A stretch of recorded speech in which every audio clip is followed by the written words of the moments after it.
अस्सलाम वालेकुम। आज हमारा लेक्चर नंबर 3 है। ADFIA से रिलेटेड जो हमने फ्री सेशन शुरू किया हुआ है 60 डेज़ का, उसका डेट 3 है और लेक्चर 3 है। आज हम देखेंगे मोस्ट इम्पॉर्टेंट 27 से लेके 39 मोस्ट इम्पॉर्टेंट MCQs जो करंट अफेयर से रिलेटेड है, जो कि कमीशन आपसे पूछ सकते हैं। जैसे कि पहले ही मैंने आपको बता दिया कि ये जो हमारा सेशन है ये फ्री ऑफ कास्ट है। ये उन तमाम बच्चों के लिए है जो ADFIA से रिलेटेड तैयारी करना चाहते हैं और उनके पास गाइडेंस नहीं है। मैं अपना व्हाट्सअप नंबर भी आपके साथ शेयर कर चुका हूँ। मज़ीद अगर आपको किसी भी किस्म की कोई भी क्यूरीज हो तो आप मुझे कांटेक्ट कर सकते हैं। तो आए बगैर वक्त को ज़ाया किए हुए आज का लेक्चर शुरू करते हैं। आज देखते हैं हम MCQs नंबर 27, उसके अंदर हमने कौन सा डिस्कस करना है। 27 MCQs है the current global super power, कि दुनिया की जो इस वक्त सुपर पावर कंसिडर किया जाता है, वाइडली कंसिडर, यानी कि पूरी दुनिया पे जो इस वक्त सुपर पावर कंसिडर किया जाता है वो कौन सा मुल्क है। चाइना है, रशिया, USA या जर्मनी। इसका तो आप भी मुझे आंसर दे सकते हैं कमेंट बॉक्स के अंदर के सामने है। चाइना है, रशिया है, USA या जर्मनी। तो इसका जो राइट आंसर है वो क्या है, USA। ठीक है ना। कोई लोग चाइना भी कह सकते हैं लेकिन नहीं, यहाँ पे USA है। USA के बारे में आप एडिशनली ये इन्फॉर्मेशन याद रख सकते हैं कि जो इस वक्त करंट इनका प्रेसिडेंट है, current president of USA, current president of USA, वो हमारे कौन है, डोनाल्ड ट्रंप साहब हैं। और इनके बारे में ये पूछा जा सकता है इनकी ये टर्म कौन सी है, इनकी सेकंड टर्म है। और ये कौन से नंबर के, ये 47th नंबर के हैं। इनसे पहले जो बाइडन साहब थे जो कि 46 थे, ये उससे पहले भी रह चुके हैं। फर्स्ट टाइम इनकी कब शुरू हुई थी, 46, 45 भी यही थे। और दूसरा इनका ये भी पूछा जा सकता है जो वाइस प्रेसिडेंट है वो JD विंस हैं, JD विंस, ये 50th हैं। ये भी पूछा जा सकता है ये कौन से वाइस प्रेसिडेंट है, ये 50th है। जो बाइडन इससे पहले कौन से थे, 46 थे। ठीक है। ट्रम्प साहब कौन से प्रेसिडेंट है, ये 47th है, करंट प्रेसिडेंट है और ये इनकी सेकंड टर्म है।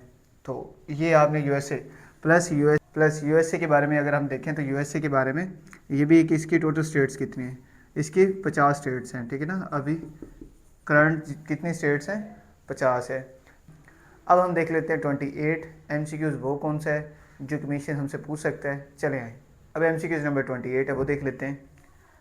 क्वेश्चन है द रशिया यूक्रेन वार। ठीक है ना, कि यूक्रेन और रशिया का जो कन्फ्लिक्ट लगा हुआ है वो कब से शुरू हुआ है। ठीक है ना। तो सबसे पहले ऑप्शन है 2012, 2014, 2016 या 2018। तो आप बताएं मुझे राइट ऑप्शन कौन सा बन सकता है कि जो रशिया यूक्रेन वार है वो कब से स्टार्ट है। ठीक है, जल्दी जल्दी से बताएं। तो जो इसका राइट ऑप्शन बनता है वो क्या है, और राइट ऑप्शन बी 2014 से।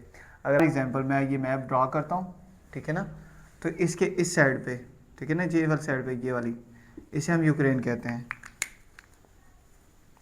ये यूक्रेन है और ये रशिया है। अब आप मैप को देखते हैं कि ऊपर वाली साइड पे रशिया है। पहले यूक्रेन रशिया का ही हिस्सा होता था। ये इससे आज़ादी लेने के बाद यूक्रेन एक अलग मुल्क बन गया। अब रशिया इस पर अटैक करना चाहता है और इस पर कब्ज़ा करना चाहता है। किस वजह से, सिर्फ मिनरल्स के मामले में। अगर आप लास्ट टाइम देखें जो हमारा इंसिडेंट हुआ है वेनेजुएला वाला, USA ने उस पर अटैक किया, वो भी किस वजह से किया, सिर्फ उसके क्रूड ऑयल की वजह से। ठीक है ना। इसी तरह बहुत सी कंट्री आपस में जो ताकत रखती हैं वो आपस में कहीं ना कहीं अटैक करते रहते हैं। ठीक है। अगर हम पास में देखें, इंडिया का भी कॉन्फ्लिक्ट हुआ है बांग्लादेश के साथ। ठीक है। इसी तरह चाइना ने, ताइवान, ठीक है ना, ऐसे बहुत से मुल्कों पे उन्होंने कब्ज़ा करने जा रहे हैं। ठीक है ना। वो सिर्फ किस वजह से, वो अपनी मादनियात की वजह से। वो अगर देखते हैं किसी मुल्क के अंदर कोई मादनियात हैं, वो अटैक करते थे लीगल या इलीगली तौर पे।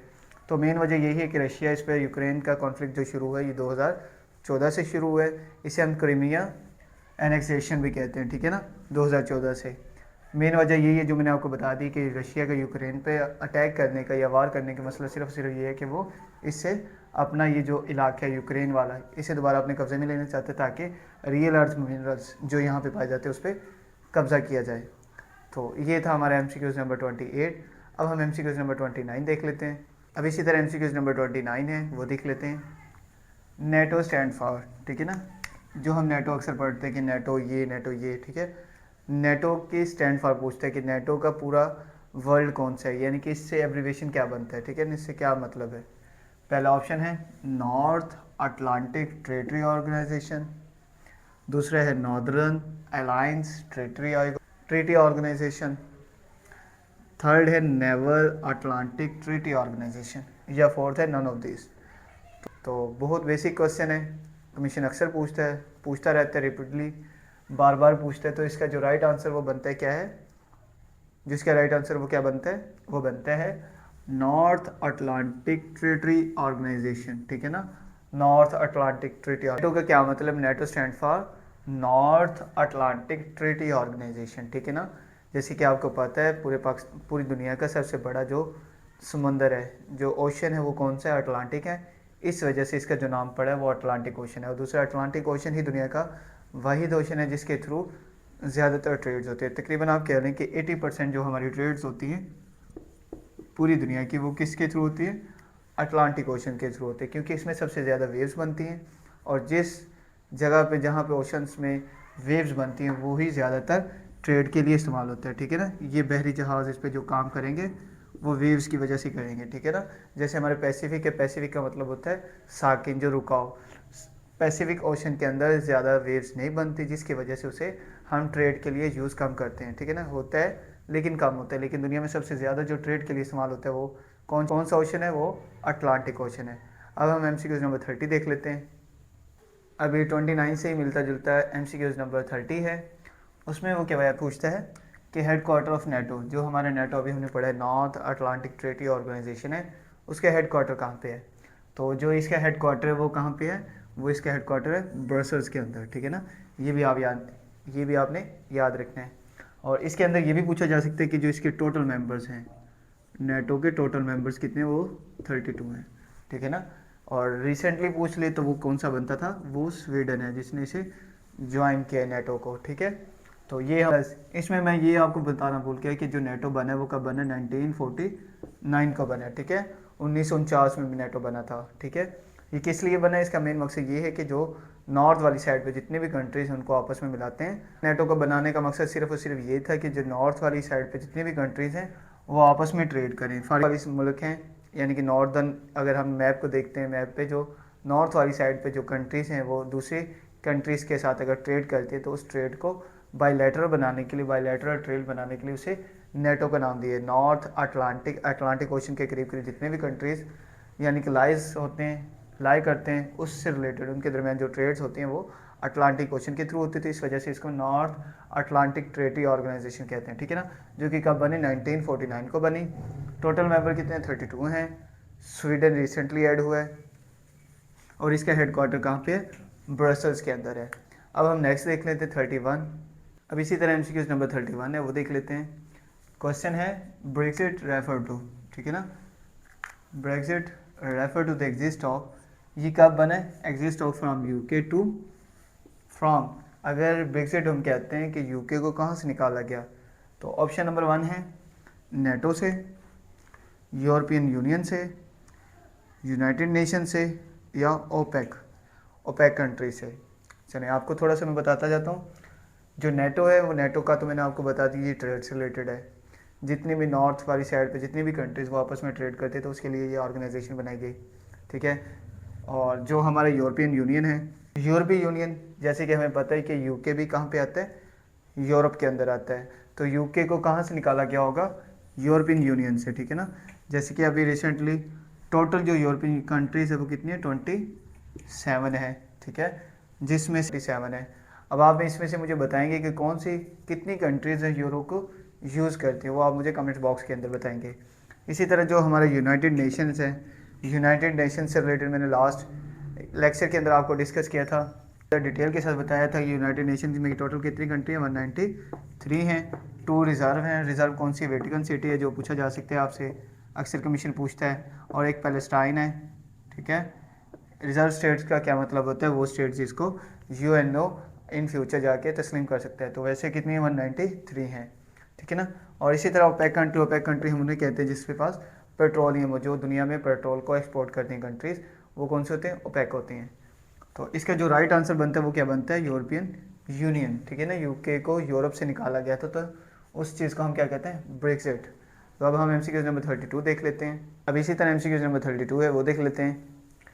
एमसीक्यूज क्या पूछता है कि the largest economy in the world, कि कौन सा मुल्क ऐसा है कि जो दुनिया में लार्जेस्ट का इकोनॉमी है, जिसकी सबसे ज़्यादा इकोनॉमी है, ठीक है ना, जो ज़्यादा ट्रेड करता है, जिसके पास सरमाया सबसे ज़्यादा है। ऑप्शन है चाइना, यूएसए, रशिया या जर्मनी। तो इसका राइट आंसर तो आप मुझे कमेंट बॉक्स के अंदर भी बता सकते हैं, तो बताएं क्या है इसका राइट आंसर। ए है, बी है या सी या डी, कि चाइना, यूएसए, रशिया या जर्मनी। तो इसका जो राइट आंसर वो क्या है, यूएसए। यूएसए दुनिया का नंबर 1 पे है, जिसकी इकोनॉमी सबसे ज़्यादा है। अब इसमें आपके लिए मैं एक क्वेश्चन छोड़ के जा रहा हूँ कि इसका जीडीपी कितना है, ठीक, और दूसरा पर कैपिटा इनकम। यहाँ पे पर कैपिटा इनकम कितने, यानी कि जैसे हमारे पाकिस्तान के अंदर 1500 कुछ डॉलर बनते पर एनुअली, यानी कि एक बंदा 1500 कुछ डॉलर सालाना कमाता है, ठीक है ना। पहले ये 1800 था, अब तकरीबन 1500 या 1400 कुछ बन गया है। इसी तरह आपने मुझे बताना है कि जो यूएसए के अंदर जो आवाम रहती है, जो उनके लोग रहते हैं, वो पर कैपिटा कितने इनकम जनरेट करते हैं एनुअली, यानी कि सालाना तौर पर वो कितने पैसे कमाते हैं। आपने ये मुझे कमेंट बॉक्स के अंदर बताना है।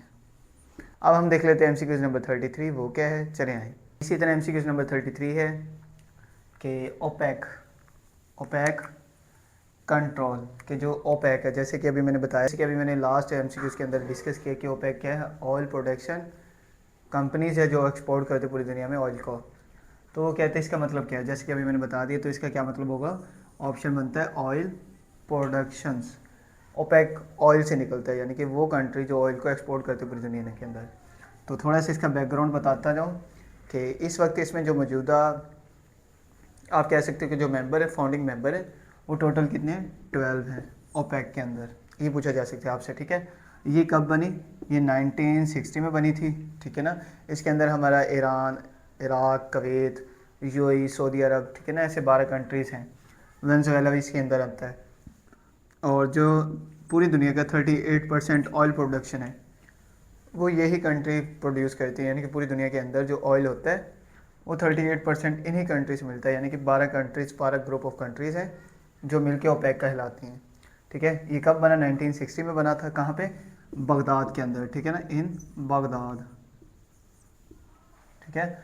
और इसके बाद में ये भी पूछा जा सकता है कि जो इसके हेड क्वार्टर है, ठीक है ना, हेड क्वार्टर इसका कहाँ पे है, वीना के अंदर, जो हम ऑस्ट्रिया कहते हैं जिसे, यूरोप के अंदर, ठीक है ना। इसका मौजूदा जो रिसेंटली हेड क्वार्टर वो कहाँ पे, वीना के अंदर, ऑस्ट्रिया के अंदर है। पहले कहाँ था, बगदाद के अंदर था, ठीक है ना। और ये कब बनी, 1960 में बनी। पूरी दुनिया के 38% ऑयल प्रोडक्शन यही करती हैं। और ये टोटल कितनी कंट्रीज़ हैं, 12 हैं। तो उम्मीद है आपको समझ आ गई होगी कि ओपेक क्या है, इसके कितने मेंबर्स हैं और ये क्या करती है। नंबर 34 देख लेते हैं, चले आए। इसी तरह एमसीक्यूज नंबर 34 है, वो देख लेते हैं। क्वेश्चन है, China is the world leader, ठीक है ना, कि चाइना दुनिया का लीडर है किस मामले में, ठीक है ना। ऑप्शन है एग्रीकल्चर के अंदर, मैन्युफैक्चरिंग के अंदर, टूरिज़म के अंदर, ऑयल एक्सपोर्ट के अंदर।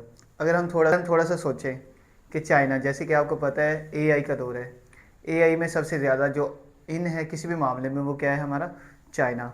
एआई को बनाने वाला, जैसे कि आपको पता है आर्टिफिशियल इंटेलिजेंस आया, इसके मुतबादल में उन्होंने डीप सीक को लॉन्च कर दिया, ठीक है ना। चाइना ने एआई पे करोड़ों डॉलर लोगों ने इन्वेस्ट किया, लेकिन डीप सीक फ्री में आपको दे दिया, ठीक है ना। और दूसरा ये कह सकते हैं कि दुनिया के अंदर जितनी भी मैन्युफैक्चरिंग है, जितने भी मामला है, वो कौन लीड करे इस वक्त, चाइना। अभी दुनिया सोच रही होती है कि चाइना उस चीज़ को बना के दिखा भी देता है। तो इसलिए जो हमारा राइट ऑप्शन बनता है वो क्या है, मैन्युफैक्चरिंग बन सकता है, ठीक है ना, क्योंकि मैन्युफैक्चरिंग के मामले में चाइना दुनिया में सबसे ज़्यादा लीड कर रहा है। इवन के पिछले दिनों जैसे कि आपने सुना होगा कि यूएसए चाइना पे पाबंदी लगाने जा रहा था एक्सपोर्ट पे, ठीक है, टैरिफ लगाए उन्होंने 150+%, ठीक है ना। फिर चाइना ने उन्हें निगोशिएट किया, कैसे निगोशिएट किए, चाइना ने उन्हें धमकी दी कि आपके जो $2 बिलियन के जितने भी बच्चों के खिलौने हैं, ठीक है ना, जो प्ले टॉयज खेलते हैं, वो हम एक्सपोर्ट को बंद कर देंगे।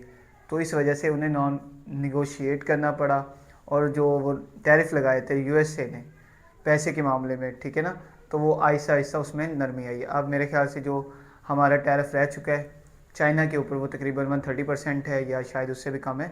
तो मज़ीद आप मुझे कमेंट बॉक्स के अंदर बता सकते हैं कि यूएसए ने जो चाइना पे टैरिफ लगाए हैं वो कितने % है, ठीक है। ये आपके लिए असाइनमेंट है। दूसरा जो इसका राइट ऑप्शन बनता है वो क्या था, मैन्युफैक्चरिंग। अब इसका ये मतलब नहीं कि एग्रीकल्चर के अंदर वो काम नहीं कर रहा, टूरिज़्म के अंदर काम नहीं कर रहा, ऑयल तो एक्सपोर्ट कर ही नहीं सकता, ठीक है ना। ये तो एमसीक्यूज़ ख़त्म हो गया। हाँ, टूरिज़्म के अंदर और एग्रीकल्चर के अंदर भी इनका कुछ ना कुछ है, लेकिन ज़्यादातर जो इस वक्त ये लीड कर रहा है वो किस में कर रहा है, मैन्युफैक्चरिंग में कर रहा है। जैसे कि अगर आपको पता है कि दुनिया का सबसे ज़्यादा जो सिल्वर है, ठीक है ना, सिल्वर, तकरीबन सिल्वर की जो प्रोडक्शन है वो 80%, ऑलमोस्ट 80% वो कौन करता है, वो चाइना करता है। यानी कि दुनिया का 80% जितना भी दुनिया के अंदर चांदी है वो चाइना बनाता है, या चाइना से एक्सपोर्ट होता है। इसी वजह से पिछले दिनों सिल्वर के रेट्स, आपको पता है गोल्ड और सिल्वर के ऑल टाइम हाई जा रहे थे, ठीक है ना। तो वो इसी वजह से चाइना ने भी ये कहा है कि मैं सिल्वर को रोक रहा हूँ, यानी कि दुनिया के अंदर एक्सपोर्ट को रोक रहा हूँ। तो जिसकी वजह से इसके जो हमारे आपको पता है सिलिकॉन होते हैं, जितने भी प्रोसेसर होते हैं छोटे छोटे, ये जितने भी आप कहते हो इलेक्ट्रॉनिक्स के अंदर जितनी भी चीज़ें यूज़ होती हैं वो ज़्यादातर सिल्वर से बने होते हैं, चांदी से बने होते हैं। इस वजह से भी इसके रेट काफ़ी हाई है, ठीक है। ये थे एमसीक्यूज़ नंबर 34। अब हम एमसीक्यूज़ नंबर 35 देख लेते हैं, चले आए। इसी तरह एमसीक्यूज़ नंबर 35 है क्लाइमेट से रिलेटेड, वो देख लेते हैं। तो क्वेश्चन है क्लाइमेट चेंज प्राइमरली रिजल्ट। जो क्लाइमेट के अंदर चेंज आ रहा है वो बेसिकली किस वजह से आ रहा है, ठीक है ना। ऑप्शन देख लेते हैं। सबसे पहले ऑक्सीजन इंक्रीज, अगर हमारे ऑक्सीजन इंक्रीज कर जाए क्या उसकी वजह से क्लाइमेट में चेंज आता है, या ग्रीन हाउसेज गैसेस की वजह से, या नाइट्रोजन साइकिल की वजह से, या सोलर विंड्स की वजह से। तो वो देख लेते हैं। जैसे कि आपको पता है जो कार्बन डाइऑक्साइड होती है ज़्यादातर, ठीक है ना, जो क्या होती है कार्बन डाइऑक्साइड है वो, अगर हम देखते हैं ना कि कार्बन डाइऑक्साइड की वजह से क्लाइमेट में ज़्यादातर फ़र्क बनता है।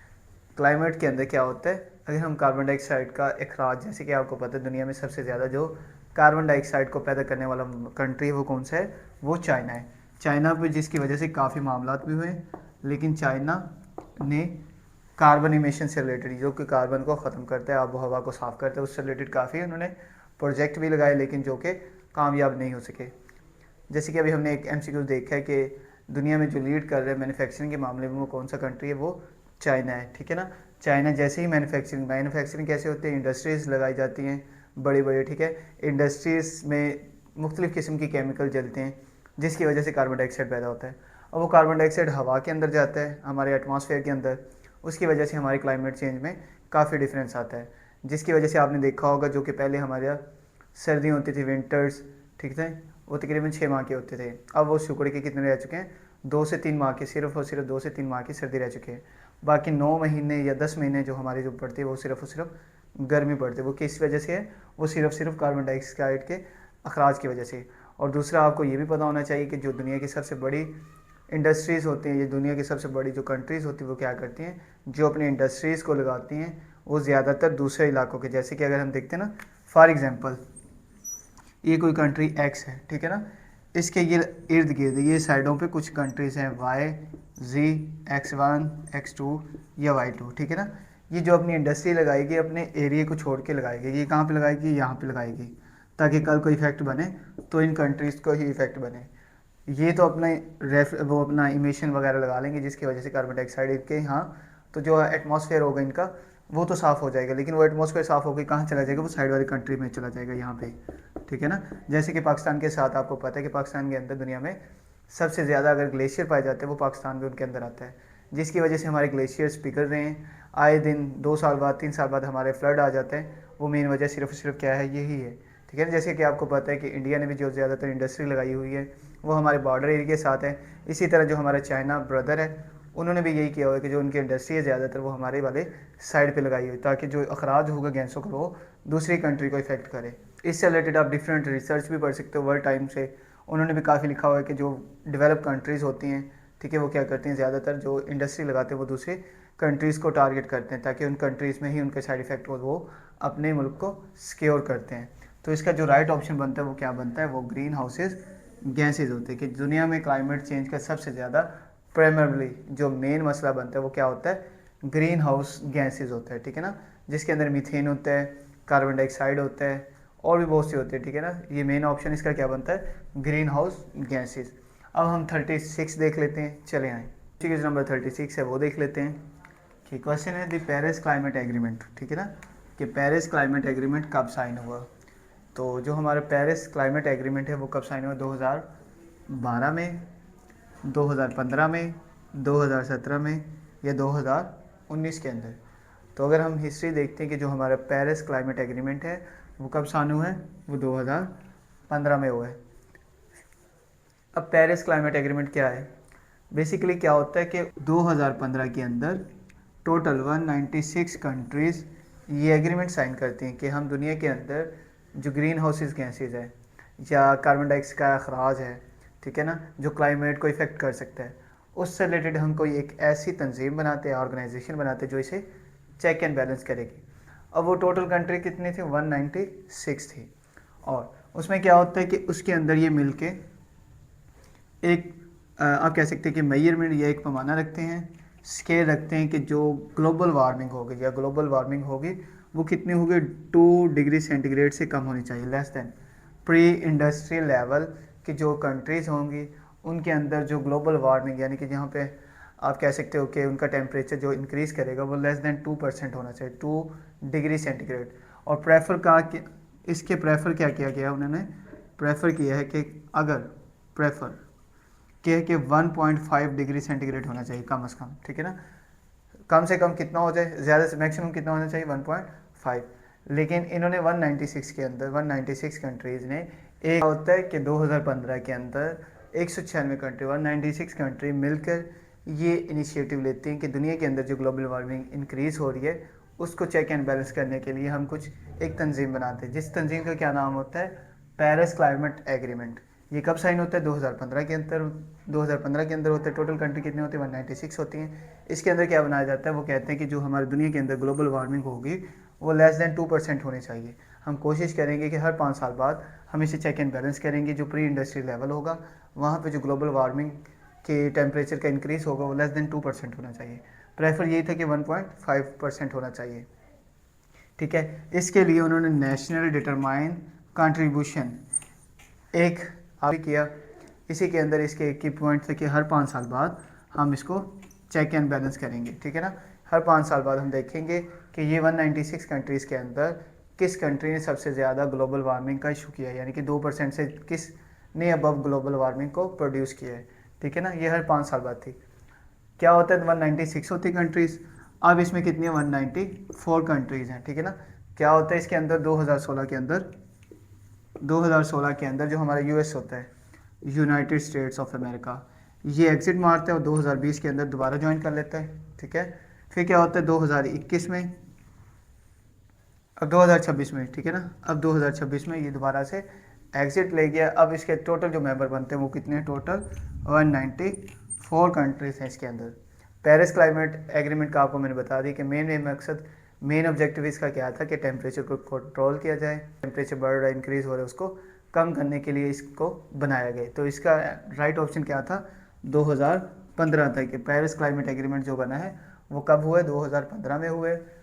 कितनी कंट्रीज़ के दरमियान हुआ था, 196 के दरमियान हुआ था। इसमें क्या इनिशिएटिव लिया गया था कि लेस देन 2% होना चाहिए, 2 डिग्री सेंटीग्रेड होना चाहिए।